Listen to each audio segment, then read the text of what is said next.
Herdeiras diretas do espírito de Erasmus de Roterdão e dos grandes pensadores da antiguidade clássica, as academias têm uma responsabilidade cada vez maior, não só na formação do indivíduo e na criação do conhecimento, mas também no desenvolvimento social e económico de um país e da região em que estão inseridas.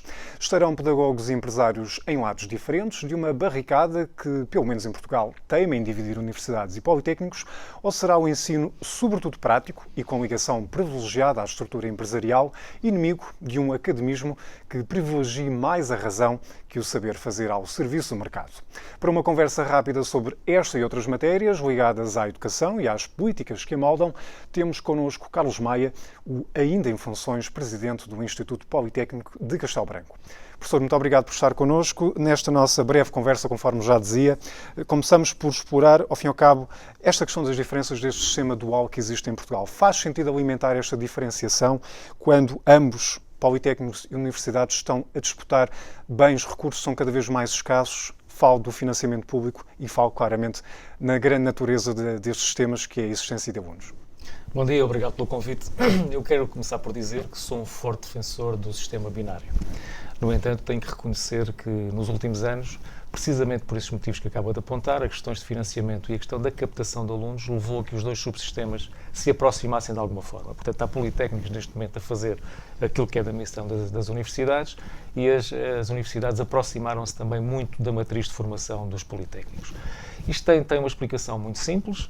Os politécnicos, por uma questão de prestígio social, porque quer queiramos, quer não, as universidades ainda têm um prestígio social superior aos institutos politécnicos, tentaram aproximar-se da matriz universitária.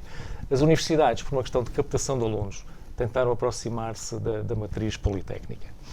O facto de o saber fazer ser o fator distintivo do ensino politécnico não significa que esse conhecimento e esse saber seja desprovido de caráter científico.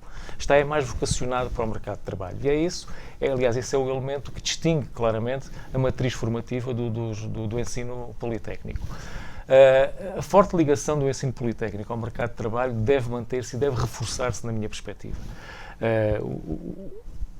A cobertura territorial do nosso país é assegurada essencialmente através dos institutos politécnicos. Portanto, os institutos politécnicos estão nas regiões do interior, as universidades estão tradicionalmente mais sediadas no litoral, onde as oportunidades são maiores, onde vive grande parte da nossa população, e os institutos politécnicos têm também esta característica e esta função, que é de promoverem a coesão social e territorial do nosso território, que está completamente desequilibrado. E, portanto, tem essa função também. Eu relembro o que seria da nossa região se não tivéssemos um Instituto Politécnico na nossa região. Nós temos um impacto, quando digo nós temos, é o Instituto Politécnico de Castelo Branco, temos um impacto financeiro na economia direta da nossa região de 42 milhões de euros. Portanto, a região seguramente não seria a mesma se não tivesse uma instituição de ensino superior. A aproximação ao mercado de trabalho, como disse, deve reforçar-se na minha perspectiva. Temos um tecido empresarial constituído basicamente por pequenas e microempresas, portanto não temos outra realidade, é a nossa realidade, mas isso não significa que não devamos apostar nessa aproximação. O conhecimento que é produzido no IPCB deve ser transferido para a sociedade, e aqui estamos a falar de inovação, transferência tecnológica, mas temos nós também que aprender com as empresas, sem dúvida que sim, mas temos que ter a capacidade de demonstrar às empresas que constitui uma mais-valia estarem associadas a uma instituição de ensino superior. Porque a inovação que elas vão conseguir resulta em grande parte do conhecimento produzido nos institutos, no nosso caso, no Instituto Politécnico de Castelo Branco. Portanto, é um caminho. Eu estou a terminar funções, tive o gosto e o privilégio de servir o IPCB ao mais alto nível durante quase 9 anos, mas continuo a achar que esse deve ser um caminho que deve ser reforçado. Fizemos uma evolução significativa, na minha perspectiva, mas ainda há caminho para fazer.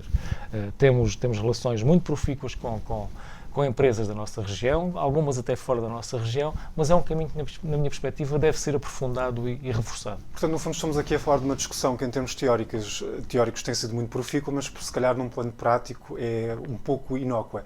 Mas, para todos os lados, e pegando nas palavras que usou, há aqui uma missão de serviço público que estas instituições, por estarem localizadas em territórios deprimidos a nível económico e demográfico, deveria ser mais reconhecida, nomeadamente nesta circunstância, quando a sua fragilidade económica também está tanto em causa e quanto tem um impacto direto junto daquela população, por vezes desprovida de recursos ou não tem capacidade de ir estudar para uma instituição para fora, também nesse plano cumpre uma missão muito concreta. Sem dúvida, até essa missão social também. Mas eu relembro que nós estamos a sair ainda de um período de resgate em que Portugal teve um período muito difícil, próximos de uma bancarrota, e nesse período assistimos a uma desvalorização muito acentuada do ensino superior. As famílias começaram a questionar se valeria a pena ou não terem os filhos a estudar no ensino superior, porque isso depois não daria acesso a um emprego. Eu relembro que há uns anos atrás, quando se fazia um curso superior, tínhamos acesso a um emprego que, em princípio, até era vitalício, era até ao fim da vida, não é? Neste momento não é assim. Há uma reportagem que nos diz que um aluno que se licencia atualmente no ensino superior pode ter a perspectiva de passar por 32 funções diferentes. Portanto, já não preparamos só para uma profissão, preparamos para a vida. E essa é a função também do ensino superior, é qualificar cidadãos. Esta visão instrumental de preparar para uma profissão não deve ser descurada, como é óbvio, mas deve ser também enfatizada a questão de estarmos a formar cidadãos com capacidade interventiva, com capacidade de questionar, com capacidade, obviamente, de respeitar as regras que estão instituídas, mas questioná-las também.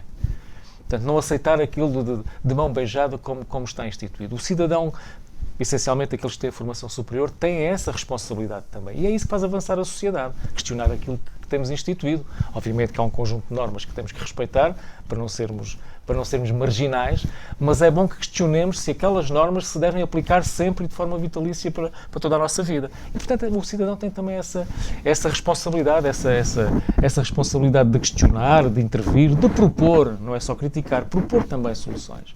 E, portanto, é um pouco isso. E aí eu entendo que, de facto, os institutos politécnicos, por fazerem esta cobertura territorial de todo o país, têm também essa função social. Porque há famílias que, se não tivessem uma instituição de ensino superior na sua região, não teriam capacidade de ter os seus descendentes a estudar nos grandes centros. Porque há verbas que têm que ser despendidas, há propinas que têm que ser pagas, há alojamentos que têm que ser assegurados e tem um custo, há uma alimentação. E, portanto, os institutos politécnicos possibilitaram o acesso ao ensino superior de uma camada social que, se não fosse assim, dificilmente teriam acesso ao ensino superior. Por outro lado, as instituições de ensino politécnico criaram também nas próprias regiões uma dinâmica de cultura, e eu dou o exemplo da escola onde estamos, a Escola Superior de Artes Aplicadas. A região de Castelo Branco não teria a oferta cultural que tem se não tivesse uma Escola Superior de Artes Aplicadas. E foi difícil convencer alguns governantes que era fundamental termos uma Escola Superior de Artes Aplicadas na nossa região, porque há ainda um pouco o lobby dos grandes centros, nomeadamente o lobby de Lisboa, em que se entende que, Lisboa, Porto e Coimbra é uma realidade, e depois temos o resto do país. E em termos de coesão social e territorial, as instituições tiveram também essa função. Agora, as instituições têm desempenhado essa função de forma muito clara, na minha perspectiva. E eu relembro, e tenho dito isto várias vezes em alguns fóruns públicos, as instituições de ensino superior são, neste momento, a única fonte de atração de jovens para o interior. Não há outra. A única fonte de atração de jovens para o interior. Agora, não lhes compete arranjar emprego. Esse é outro dogma que não faz sentido nenhum. Às instituições de ensino superior não compete arranjar emprego para estes jovens. Compete qualificá-los para que eles tenham ferramentas para ir à procura daquilo que será o melhor para o futuro deles. Portanto, até agora falámos muito de políticas para a educação que têm consequências, naturalmente, nas opções que são tomadas para o setor, como evolui, como é distribuído, a rede é mais ou menos capilar, mas falamos também numa altura em que o conhecimento está cada vez mais globalizado e as instituições são concorrentes entre si, mas a concorrência praticamente, tal como o conhecimento, globalizou-se, de certa forma. O conhecimento globalizou-se, as fontes de informação são diversificadas, os jovens que nos chegam ao ensino superior são diferentes, o campo de recrutamento ampliou-se também largamente, nós temos muitos alunos maiores de 23 anos, temos muitos alunos que vêm da via profissional, e eu recordo que dentro de 3, 4 anos, 50% dos alunos que terminam o ensino secundário vêm da via profissional e, portanto, as instituições têm que se preparar para receber esses novos públicos. Eu não gosto de utilizar o termo via regular, habitualmente aquilo que é designado para a via científica ou humanística, parece que a outra via que é irregular, não é. São apenas formas diferentes. E, portanto, há países que valorizam muito a via profissional. E eu entendo que Portugal deve, de facto, apostar nestes alunos, são públicos diferenciados, devemos captar também o público adulto, até porque nós temos metas europeias para atingir em 2020, nós comprometemos com a União Europeia a ter uma faixa etária entre os 30 e os 34 anos, pelo menos 40% das pessoas dessa faixa etária deviam ter um diploma de ensino superior em 2020, faltam 2 anos para 2020 e nós não vamos atingir essa meta.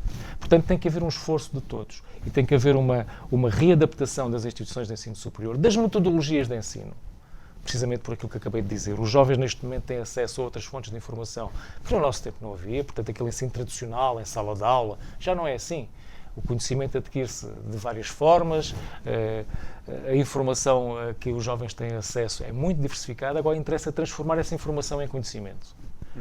Porque há um perigo também que é a facilidade que temos de acesso à informação, muitas vezes ficamos com um conhecimento superficial das coisas, portanto fazemos um clique, temos acesso.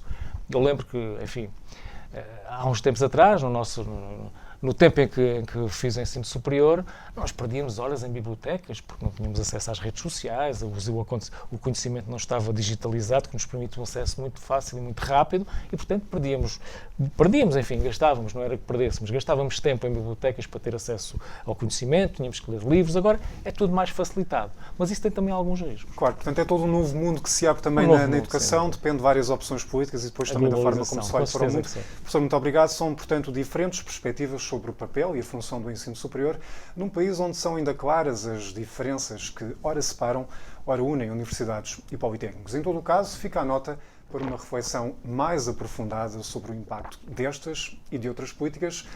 É precisa, de facto, uma educação para o mundo.